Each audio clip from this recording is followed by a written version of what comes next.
My name is Gary Butterfield. My name is Cole Ross. And welcome to Best Quality Vacuum, the Duckfeed show about the extended Vince Gilliverse.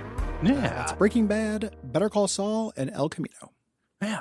And we're here. We're back. This is, I think, one of the first ones we've done after the strike. I forget. We've taken a little break. Oh, it's the first. Yeah. Okay. Yes. So this is what happened. It's not new for you.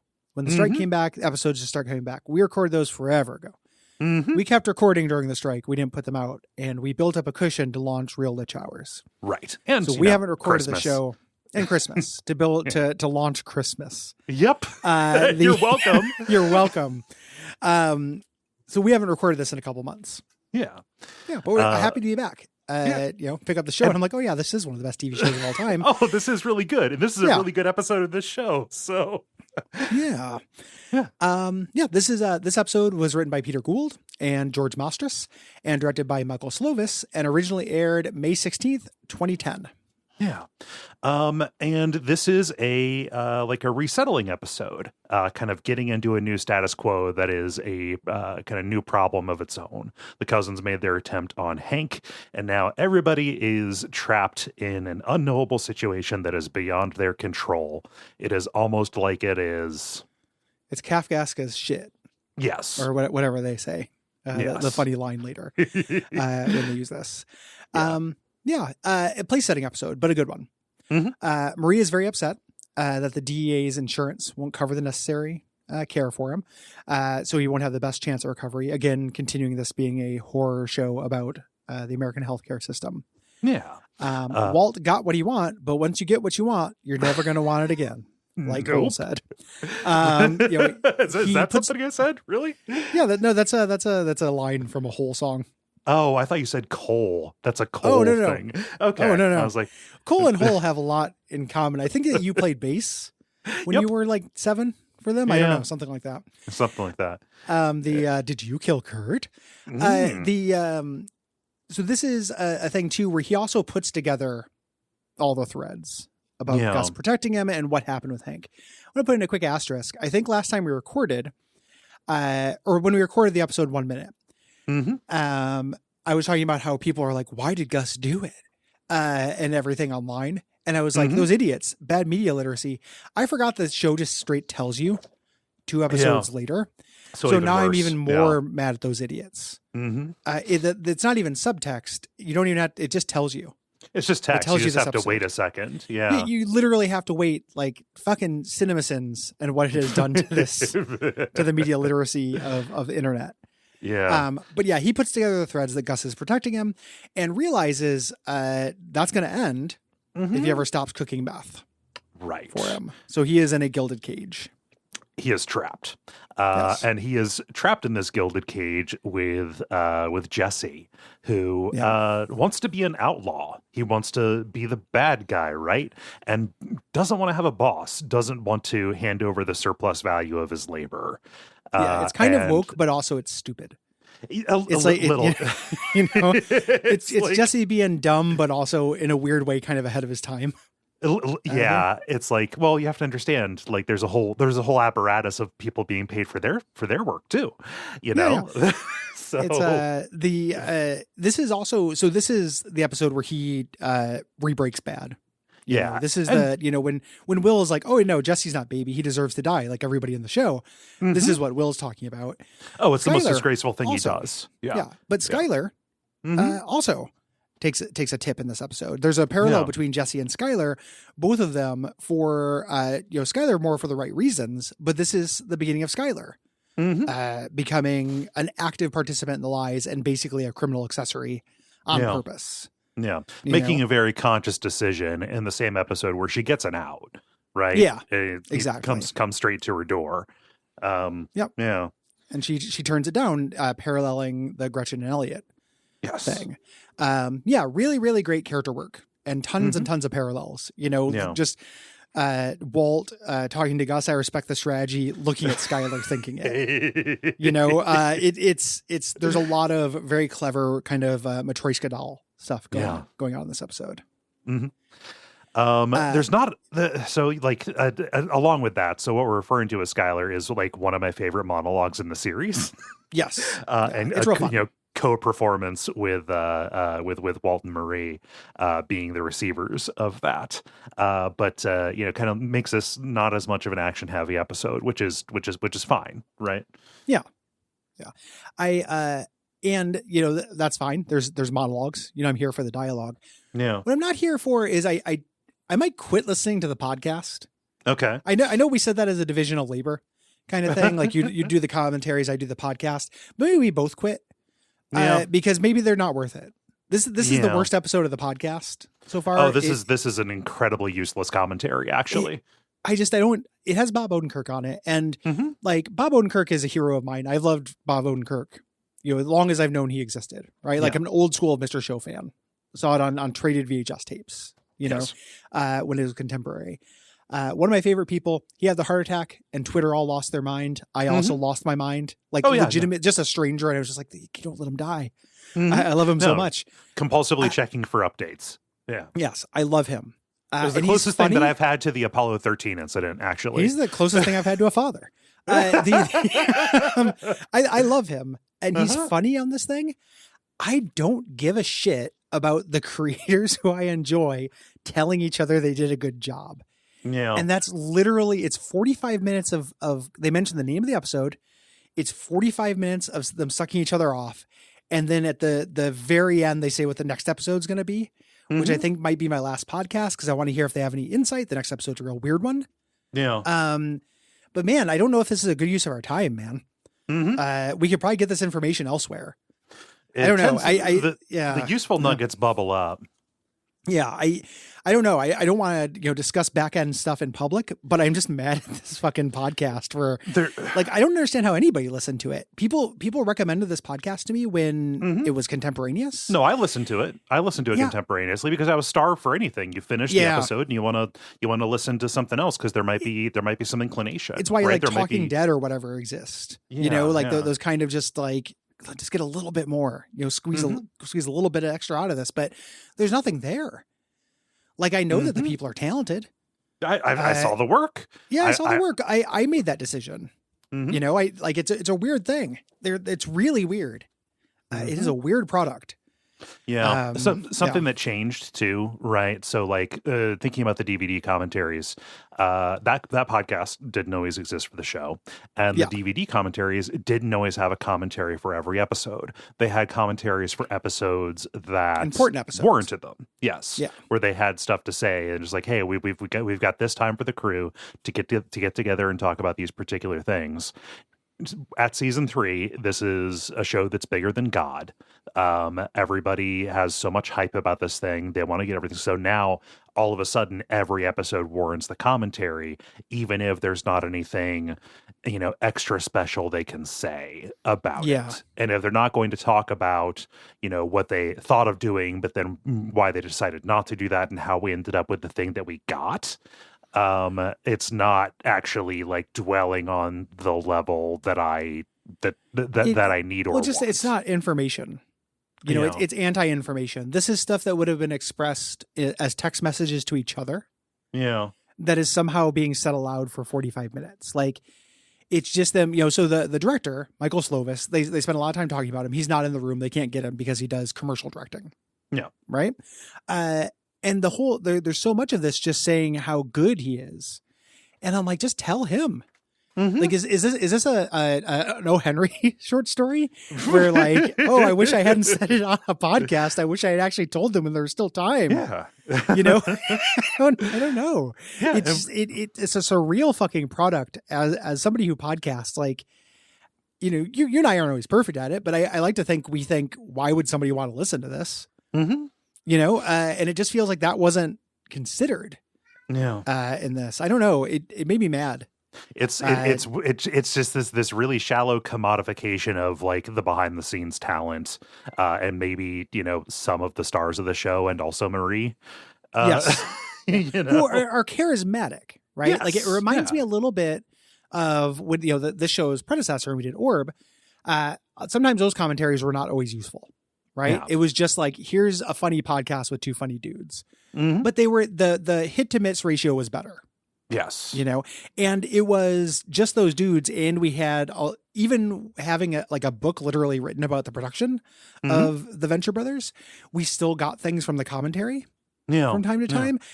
Here, I'm just not picking up very much that I don't pick up from the wiki or just Googling or IMDb. This has already been trolled. Yeah. So I don't know what value there is necessarily in duplicating this labor. I'm not trying to be Jesse about it. It is and it's not a huge ask. I also don't want people to think that I'm oh, baby is complaining about having to listen to a podcast. No, it's just not very good.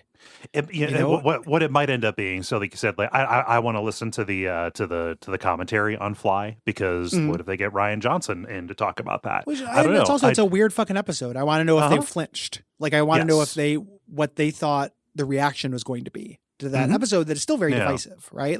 There are people who love that, and then there are people who are no, that's weird and shitty. Yeah. It's not universally beloved. It's not, they gambled it all and won big. It didn't hurt the show, but I know people who hate that episode. Yes. Right? That comes up too. So I want to know what they thought of that going in. Yeah, what their posture is. Yeah. It's and I just it might just be a matter of policy going forward that we. God, I hate saying going forward. It might just be a matter of policy that we to play it by ear. Which one we do? Because for me, I could you can still hear the audio if you put it up to 1.5x, but also it's basically doubling the amount of prep time for this before I start finishing up the notes and stuff about it. It's it's a little hairy, right? It's the only I hate fast forwarding podcast, putting them on 1.5 time, and I did it for this.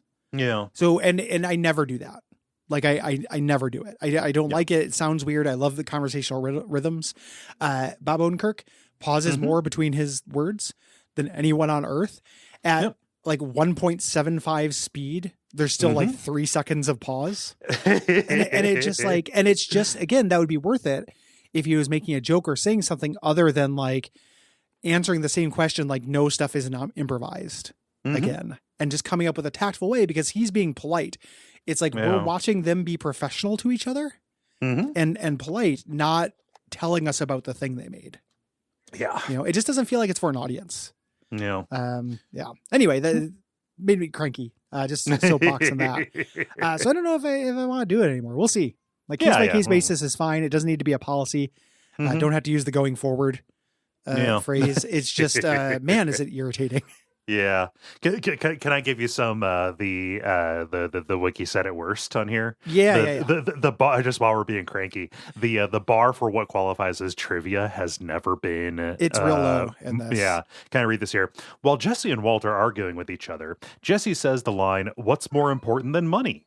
And then cuts to a scene with Hank lying in a hospital bed. This could be the creators of the show symbolizing a recurring motif, which is that family is important to most of the characters in Breaking Bad. So it's trivia, possible. Montage theory, juxtaposition. I was just going to say, it's possible that these professional, visual storytellers, visual storytellers use montage theory.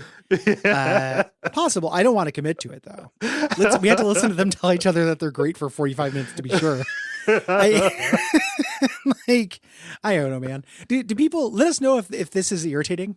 If this, not this rant, because of course it's irritating, but let us know if you want, if you're irritated by this decision, or if you want this show to be more like those podcasts, and me and Cole will just spend the whole time talking about how much we like each other. We can stop talking about Breaking Bad and just be like, the thing about you, Cole, is you take great notes. Great notes, Gwen. Great, Nick, he's there. As well in the mix. Let's hand it out to the host. We have a hosting service that is real good. Gotta throw out, gotta hand it to Patreon. They allow you to upload things. Everybody's got to get credit. Yeah.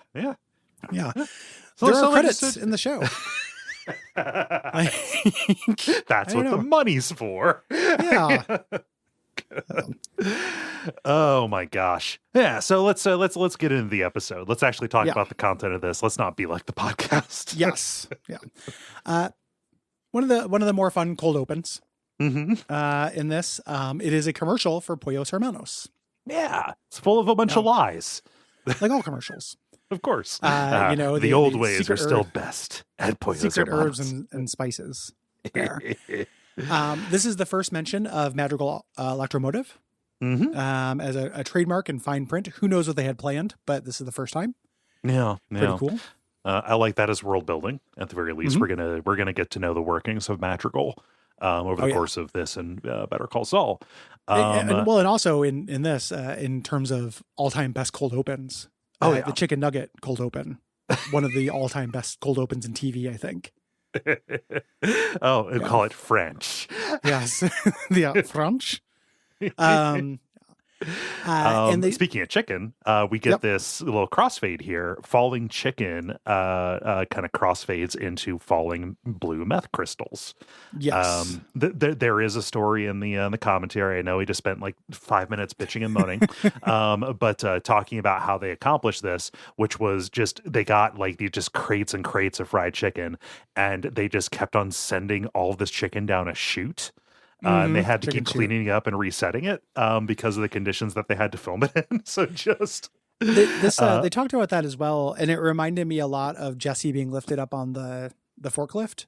Oh yeah, where like I don't think it would have looked that worse if it were just done digitally. Yeah, like this specific shot. Mm-hmm. So this turns into meth, and we learn about the how the meth is shipped, basically. Yes. Walt and Jesse, weighing it, distributing it, putting it in bags, and then they smuggle it in fry batter buckets. They get marked with an ultraviolet star. Yes. And then just taken out in these trucks that are marked for different cities. Getting a look at the actual infrastructure that Gus and Poyos and Madrigal are providing. Kind of the thing that Jesse isn't seeing when he is, calculating, what they're making, right? Exactly. Yeah, he's like Gus isn't out on the corner slinging it. Far be it for me to side with the boss. It's just no, exactly. Like it is. The show kind of shows both sides. Walt and Jesse should be paid more. Yes, we want meth manufacturers to be paid more in class solidarity. Yes, that's our official position as a network. So Jesse and Walt are weighing the bin, and Jesse's mad because they went over 1.5 pounds over, and he's just like, well, we'll save it for next week. Do a little bit less work. Next week. And Walt's like, no, that one batch, one shipment. Why do you have to complicate these things? And Jesse is thinking like, that's a lot of fucking meth. That street value is insane. Go back 1.5 seasons, right? And you have a whole office being blown up over basically that quantity of meth. Exactly. With Tuco, right? And here it's a rounding error. Yes. Jesse still has his head kind of, in those days and is talking here saying like, hey, I've been crunching the numbers, right? This deal you made, $1.5 million for each of us over the course of 3 months. It's shit. Right. Yes. He says like, I swear to God, I did this calculation. And Waltz, cuts him off. He knows exactly what it is. Like the meth that we were making over the course of this time is, it's $96 million. And they're getting 3 of that. Yep. Bullshit. Right. Jesse at some point says, what happens when these 3 months are over? And Walt pauses this, plants the idea in his head where we actually see him put it together piece by piece. In this episode, and in a way that's really clever. Like if you want, you could do an edit of this that just put a little light bulb symbol in the corner, ding, or something like that every single time a new piece comes in. Here. And he deflects this basically, Jesse, you're now a millionaire and you're complaining. What world do you live in? Which he's correct. This is not, Walt's not going to follow his own advice, but that is the right way to live. Right. So this is when Jesse says, what's more important than money? And by utilizing what might be a clever thing, but we can never be sure, they cut over to Hank asleep on the bed. Maybe they're suggesting he's more important than money. I'm not sure. I'd have to go to film school. But that's what I think might be going on. Hey, as somebody who studied media, got a big old BFA. The F there is important. A lot of people forget it. Big fucking ass. It means oh yeah, pulling up the wagon. No. The F stands for fine. It's fine. Big fine ass. No. That's what they're doing. I can say. No, I know. I'm just saying, if we need authority, you're deferring to it. So if we need authority, I'm going to jump in here and say that. I was doing a joke authority thing, and then you cited an actual thing. Some people take credentials seriously. Yeah, I don't. idiots. But we want to care. We want to. Nerds. I don't believe it, but I want to cater to people who do. Yeah, I suppose that's true. Yeah. So Hank's asleep on the bed. Seems to be. He's in rough shape. Maria's complaining about the pillows here, and Gomi walks in. I love how small Gomi looks in this shot. He's not like a huge man or anything, but he never looks this tiny. Like the way this is shot is really good. He's real hunched and framed in the door like that. Yes, they make him. He's just like, is it okay? Yeah, can I be here? Because last time Maria chewed him out. Yeah, Maria said no DEA, like nobody in the and she says no, it's fine. She's kind of relented on that. And Hank kind of whispers, we know from later playing at being more weak than he is, like, come closer, beckons him closer, and then in full voice calls him an asshole, right? Yeah, and showing growth from the first season, he doesn't use a slur.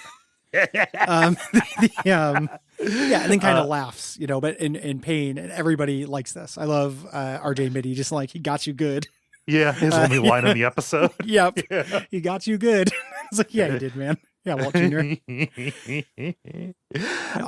Gomi is here with kind of a consolation prize. He is here to, I think, his intention is to cheer up Hank, right? Yeah. He has brought a map of the American Southwest, and with all these marks for where the blue meth has popped up. It disappeared forever, and now it's everywhere. They're just finding it on the street. And Walt this looks is misguided. Up. Yeah. Like Walt looks up, so we see another ding a little bit, and this is misguided. Like Marie's gonna call him out on this, but this is misguided, but he's trying, right? Like you can't do anything when somebody's in Hank's situation, right? And Hank calls him out on this. Like, how exactly is that supposed to make me feel better? Yeah. And he slams his little morphine remote that you get in when you're in traction and really hurt like that, that I find fascinating. It's still on timeout. They don't want you just to go nuts on it. So Marie goes to get a nurse, and he's just really, he's in pain. And Gomi tries to console him. He's like, you saw this coming with the blue meth. And this is when Hank reveals, I didn't see anything coming. I got a warning call. Yeah. And he explains it. Ding. What the hell is it? And you see Walt go, oh shit. And Skylar immediately looks to Walt like, you fucking call him? What is this? Yeah. So Skylar and Walt meet in the car out in the parking lot, and he tries denying any involvement, immediately jumping in, and she's like, no. That's how she was going to ask. Yeah. Yeah. Are we safe? Really, really good. Yeah. Immediately, are we safe? And then he reflex answers this. Like, this isn't him thinking about it. This is our reflex. He doesn't know. Yeah. Like he's working it out. So he's just like, yes. And Skylar's like, are you safe? Absolutely. It's great. Really, really good performances from both of them here. Yeah. Jesse, still in recovery. He's at group addiction therapy with the counselor from the beginning of the season. Yeah, the guy who killed his daughter. Yeah. Mr. Cool Glasses. Yeah. And he asks, so how are things going for you? And Jesse talks about his job, obviously cloaking it, but saying like, oh, I work at this, laundromat. It's real corporate. Yeah. And I like the boss is probably used to euphemistic speak. And he goes, oh, corporate laundry. Like I understand there is a such thing as corporate laundry, but it's not like you don't go there in a suit and tie and be very corporate. Right. That just means mass laundry for uniforms. Right. And stuff. So I think the boss probably knows that he's lying at this point. Oh, you mean that they're the group leader? The boss. Yeah, the teacher. I think teacher understands that he's lying. He's the boss of no more drugs. He's just the boss of as many daughters as he wants from now on. The group leader. Yeah. The boss. I don't know why I deeply internalized the big one's the leader. Just absolutely internalized infantilation. Infantilism I got going on there. Maybe it's because I have this quote in here about Jesse saying like, oh, my boss is a dick, owner's a super dick, referring to not Walton. Even allowed to meet him. Yeah. It's like, oh, yeah, I'm not even good enough, right? And, nobody who works there is allowed to know what's going on, right? You're just kind of cast loose in this sea. You're just doing your work without knowing what's happening. Yeah. And this is where we get the title drop. The group leader says, like, oh, it sounds really Kafkaesque. And Jesse, because he's kind of a little bit of a Jeffrey Lebowski, he picks these things up and, repeats it. Like, like, oh, yeah, okay, that sounds good. Yes, Kafkaesque as hell. Yeah, exactly. And that's also what working is a lot of the time. Oh, yeah. As a thing, which I'm not trying to undermine it or anything like that, but it is it's just fucking sad that, like, my boss is a dick, the owner's a super dick, I don't get to know them and nobody knows what's really going on is just normal. Oh, it describes like 95% of people who work for a wage. Yeah, it fucking sucks. Yeah. So Marie is opening up all these care packages in front of Hank. I love everyone's misguided attempt to cheer Hank up. Which is not a possible thing. Yeah, exactly. Ooh, you like these? This is a big one. And he doesn't give a shit about snacks. No. And Beneke sent a huge basket, and Marie is starting to pick up something. Marie's like, ooh, I wish he was my boss. Like, my shitty boss at the radiology place hasn't, or the imaging place hasn't sent anything in. And later there's going to be more to that. Yeah. And the doctor is Milos from Seinfeld, the tennis professional. The terrible tennis professional who makes Seinfeld lose to him. In that episode, because his girlfriend's real hot. Yeah. So we've got 4 Seinfeld alumni in this episode. Nonstop Seinfeld alumni. Comes in to check Hank's legs. Yes. He can't feel anything below his calves. He can feel more as you go up. Yes. And it's good news. Some nerve function is coming back, but Marie, plays her hand. It's like, oh, how soon can we get him walking again? Yeah. And I love this cut. Like, we immediately cut to her and the doctor talking, and the doctor's being like, it's important that we manage our expectations. Right. Like, this isn't, hold up. Yeah. That may not happen here. Mm-hmm. And, especially to ask that question in front of him, yes. as well. Really, really, everyone is so desperate to give Hank hope. He's obviously his lights off, and they're trying really, really hard. Mm-hmm. And this is Marie and Skylar talking to Milos, talking to the doctor, and also like an administrator, right? Somebody from like billing or coding, kind of talking about like, all right, so what's our next step here? We need to get him in physical therapy right away. We need pre-authorization. It'll probably be a week. And Marie, because she is who she is, has done a bunch of research and is very forcefully advocating for Hank, saying like, we need to get him started right away. We don't have a week for this. Yeah. He needs to get in right away daily. And they're like, well, he won't get daily sessions. He'll get 4 sessions a week. Yeah. And she's like, 4 sessions a week, that's bullshit. And the doctor, who is a patient advocate, you get the sense that his hands are tied as well. That he's like, that is standard, for insurance. Yeah. And then later says, and the therapists in the network are mostly fine. Right. Very, very damning.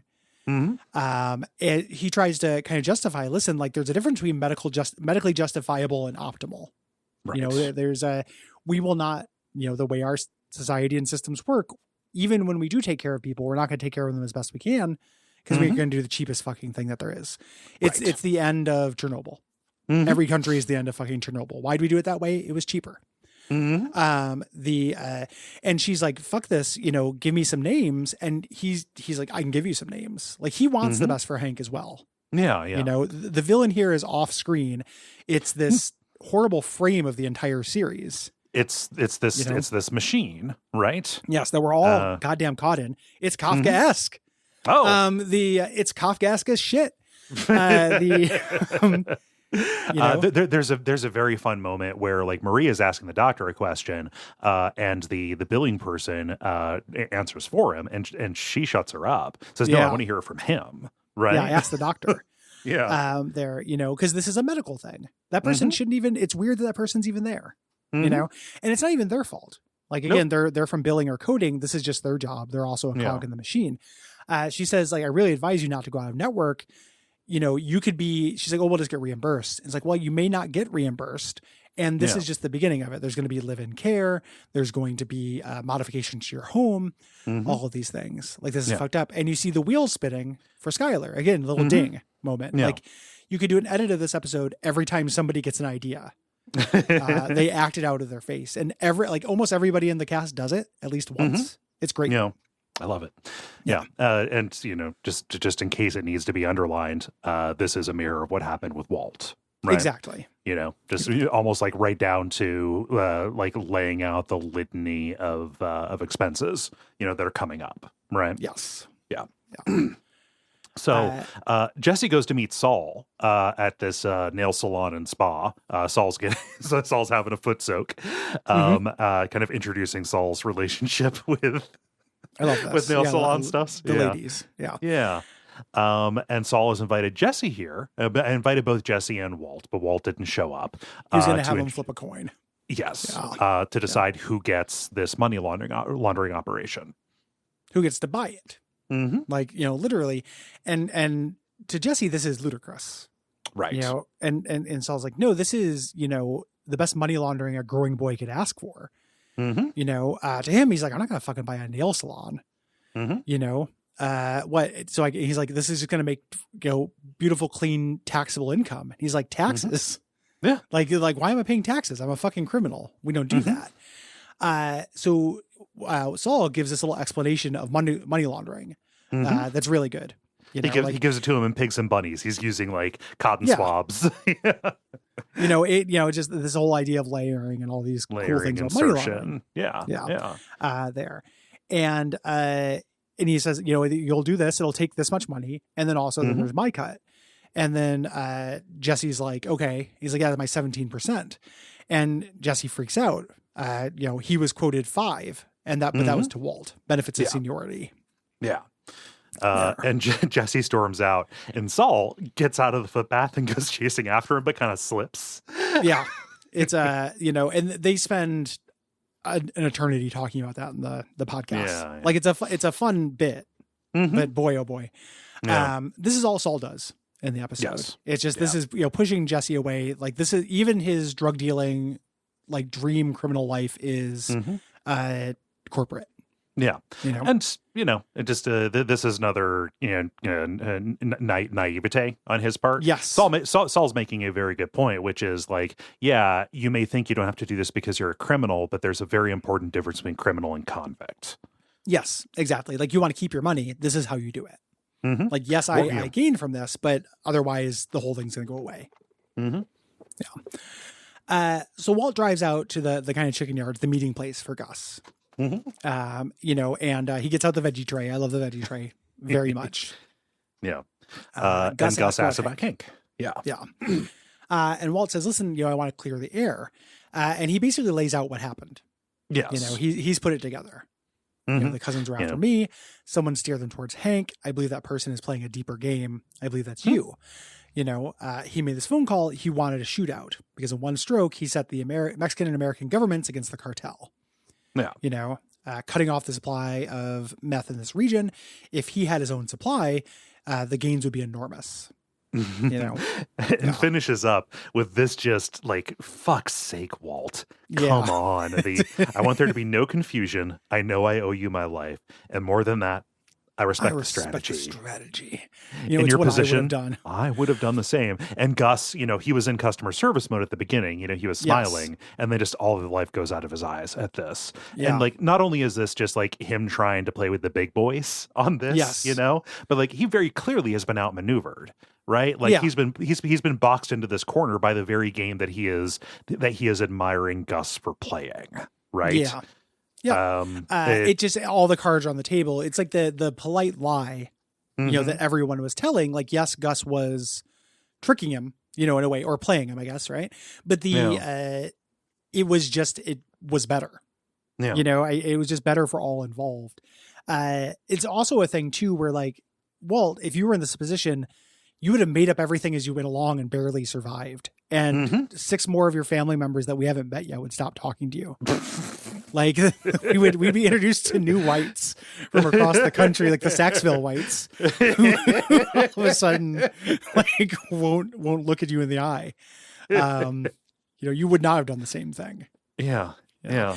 And as the show goes on, Walt is good at figuring out Gus. Like he does figure it out when he figures out when Gus is driving a wedge between him and Jesse. Like, he does figure out what's happening. Mm-hmm. He just can't, he's kind of good at it. Yeah. You know, he's not good at it enough to accept his losses, you know, which would be the strategically sound move in most of these situations, you know? Yeah.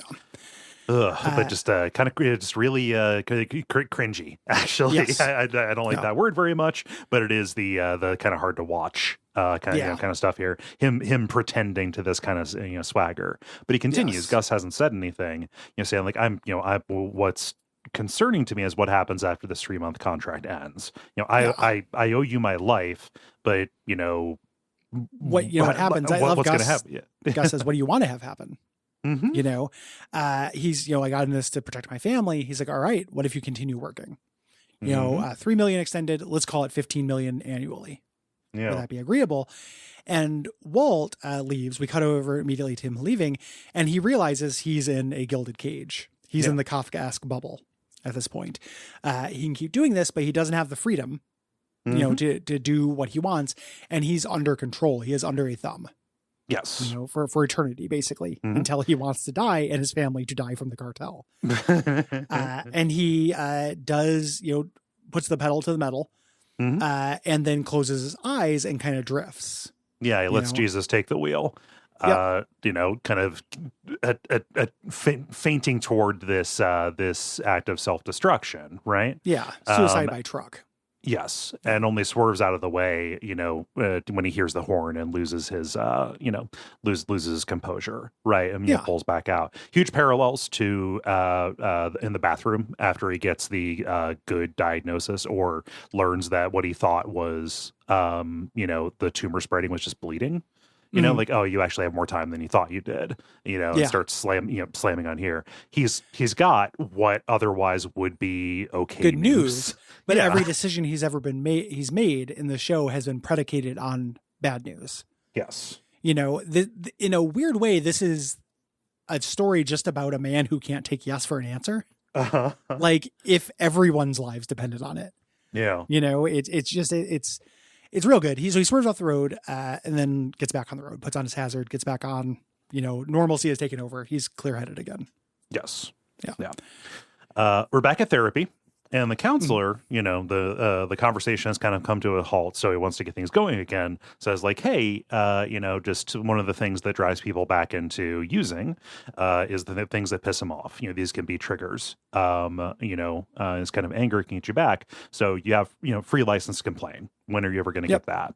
And he goes to Jesse about it and says like, all right, so, you were complaining about your job. What would you do? Imagine you have all the money, just like, well, what would bring you satisfaction? Right. Yep. He talks about making stuff with his hands. This is going to be revisited in kind of his character coda. And he talks about, this is one of my favorite monologues in the show. Oh, it's so good. It's really good. He talks about woodworking, this class he took in high school. It was a jerk-off class, so he took it. And his final project was to make a box. And he did it in like 2 days. He figured, I'm just going to cut class for the rest of the semester. As long as I did the thing, you couldn't fail me. Just give me my D and I'll, whatever, I'll fuck off. Yeah. He showed it to the teacher, this old like military guy, and the teacher just looks at it. He doesn't fail him. He just goes, "This is the best that you can do." And everyone kind of nervously laughs around him. Yeah, at this thing that's happened to him. I love how he reacts to the laugh. Just a little nonverbal beat there, and that question got to him. It was like, well, actually, I can do better. So he made box after box. Until he made this perfect thing, sanded and polished till it was like glass, has all these inlays. No hinges. Like it's all, perfect. He describes it very lovingly. The counselor says like, what happened to the box? And I love this, again, reflex lie, right? Same thing Walt does. I gave it to my mom. And the counselor says, what I'm going to say, it's not too late. And then Jesse's like, no, I didn't give it to my mom. Like, I love a reflex lie that's immediately walked back upon. Yep. As just kind of a dialogue thing. Like, it's very human to do that. Yeah. And he traded it for an ounce of weed, Yeah. Yep. Brutal. Extremely brutal. Just this passion, my passion still led into this self-destruction, still led into, this substance, this escape. Right. Yeah. And just the parallel between his relationship with that teacher and his relationship with Walt. And just both of their relationship to the meth. Walt coming in and just bad shit talking his product, and that being incredibly hurtful to Jesse, right? And then working until he, has it. I don't know. I'm describing very obvious things here, but just that parallel is heartbreaking. Yeah, you're really hurt when you try and somebody slags you. If somebody says I do a bad job at something and I didn't give a shit, like nothing happens. Yeah. Not giving a shit.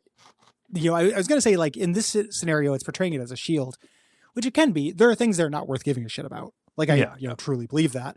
But, like, it can be a shield. And that's what Jesse was talking about. Just give me my fucking D and I'll go. Yeah. Not giving a shit's a shield. If you actually let your shield down and you give a shit, you are as vulnerable as you can get. And that's what Jesse did with the box. And that's what Jesse did with his meth. He tried. Same thing with when he talks about, we talked to his parents, and he talks about trying to get like a job and everything. Like, it's heartbreaking to watch somebody actually try and still get treated like they didn't. Yeah. It's fucked up. It's sad. Sad. So, and it is going to lead to him doing one of the shittiest things that's ever been, that's ever been on the show. So Marie and Skylar talking about insurance, drinking wine. Marie points out that Skylar and Walt made things work, even though you said, the Schwartz money didn't cover everything for that. And you can see the wheels turning for Skylar here, but the doorbell rings and it's Ted. Ted shows up and, this is great performance from Anna Gunn this whole time. Marie, this is Ted, my boss, what's he doing here so late at night? Yeah. It's kind of deep into the evening. So, Marie has to be the one to invite him in. Skylar's just frozen with him on the doorstep. Yep. And Marie's like, I'm gonna go take that bath. Marie, you can see in her eyes, like she sees something's going on. And again, her and Walt, not together currently, or like it's complicated, right? Yes. Yeah. This year. And Skylar tries to send Ted away, but Ted is like, Ted, like you've got the heading here is thirsty Ted. I'm sure Ted would love sloppy beach or whatever right now. But Ted does care about her. That's this relationship thing is like, he thinks there's something there. Yeah. He's like, can we talk? Like, I haven't heard from you in days and I can be here for you. Like, I know this is really hard. But she just kind of walks him out. And he says something, this is a thing where they're both being fair, which I love these kind of arguments, right? Like there's no villain. He says like, what is this? Because Skylar is factually stringing him along. Yes. Skylar cannot see this working out, but she needs it. She needs this in her life right now. Yeah. But also she says, are you really going to make me do this right now? Which is also true. Right. They are both right about this. Yeah. He does just say like, hey, I can be here for you. And for the things that he knows, that is, I think, the right thing to say at this. Yeah. Yeah. And I think he's worried about her, like in a genuine, like caring way. Right. Like that's a lot in his going mind, on. they're both divorcees, and they have some kind of connection and he's just reading it different. And Skylar raises her voice and, he says, just take all the time you need. Yeah, right. You're right. This was a mistake. Take all the time you need. Yeah. And she, feels bad about this and she says, I'll call you tomorrow or whatever. Yes. Jesse's at a restaurant with Badger and Skinny Pete, waxing about, their time in the RV. Funny line from Badger where he's talking about, Jesse's talking about all the responsibility he has. He's like, Darth Vader had responsibilities to the Death Star, 2 of them. And it's such a chimes in with the 2 of them. Yeah, 2 of them. It's a real funny, yes, he did, Badger. Who else had responsibility? What noise does a cow say? Very funny. Yeah. And Jesse calls it, just like, oh, this whole thing's Kafkaesque, and now I've got to pay taxes on this. Yeah, I love everyone going along with the word. Church, it's Kafkaesque. So Jesse proposes, we got to start it up. We got to start our own thing, right? Yeah. And Badger just wants to, get some Drano and make shake and bake, right? Yes. For people who don't know, because you might not know what shake and bake is, it's a way of making meth using a bicycle. You ride a bicycle around like an ice cream maker that you roll across the floor. Yeah. Except, you can do it in a 2-liter with household chemicals you can get in a Walmart. Yeah. Right? Yep. Yeah. But Jesse's like, no, we have to have some self-respect. Like, I know a market. All we need is the meth. And he knows both the things. He knows the meth as well. So we cut to Walt in the lab.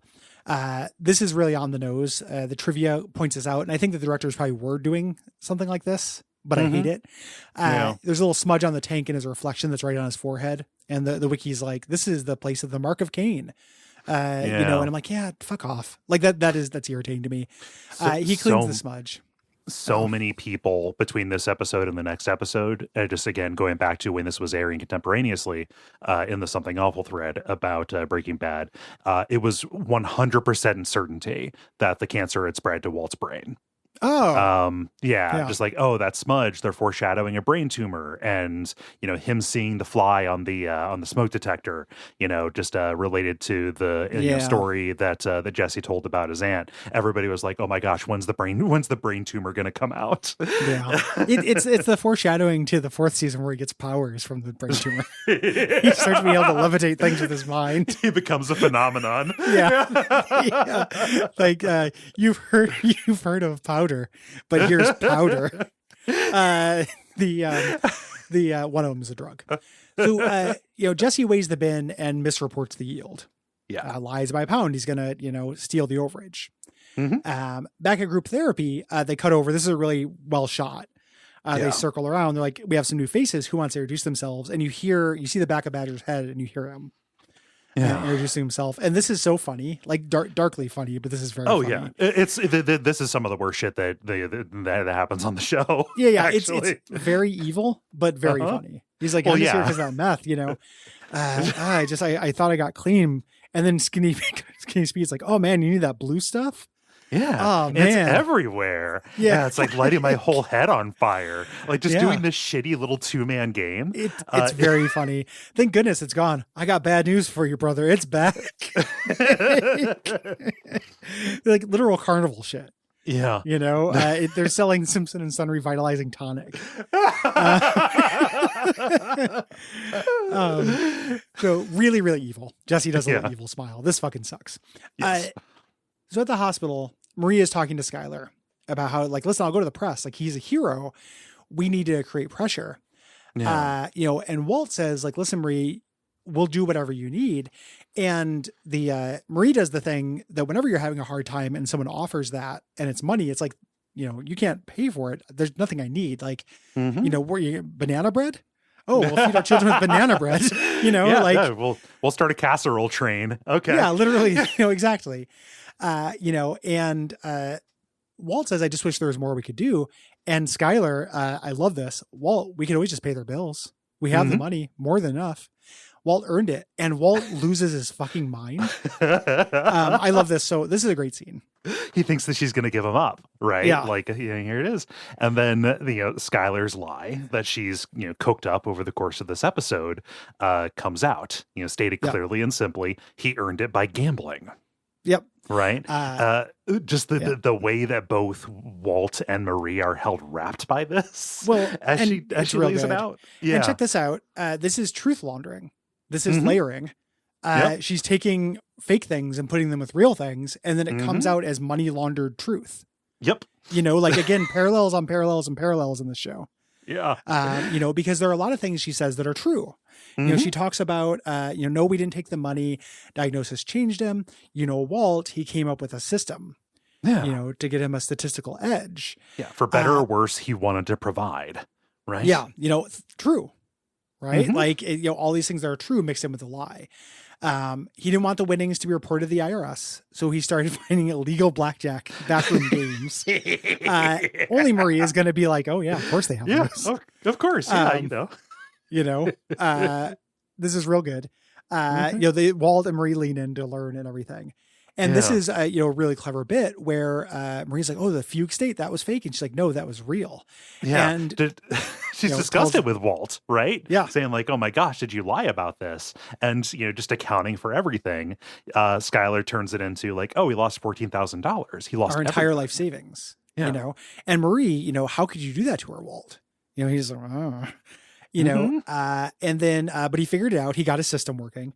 And Marie, I love this. It's so masterful from Skylar because it also is manipulating Walt in a way that allows him to keep pride. Because this is all Walt has ever wanted was to get the credit for what he did. Yeah. So Marie's like, how much do you have? And Skylar goes, Walt. And Walt says with pride, it's like, well, it's in the 7 figures. What can I say? I did very well. This is the first time he's been able to publicly acknowledge like his work. Yes. This is master manipulation. Yeah. Well, this is also Skylar learning the scope of things. Right 100%. Now too. Yeah. Yeah. Like learning the scope, and then and this is the beginning of her, again, slippery slope of becoming essentially an accessory, like a capital A accessory to the whole thing. Yeah. So they Marie, you have to keep it to yourself. Walt Jr. doesn't know. Hank can't know this, And they go out in the hallway, and Walt's like, "How did you come up with that?" I respect the strategy. And she says, "I learned from the best." And Walt looks really hurt. And then we get the kicker. This seems like something she's on his side. She says, "Somehow something tells me that Hank is here because of you, and I'm not going to forget that." Yeah.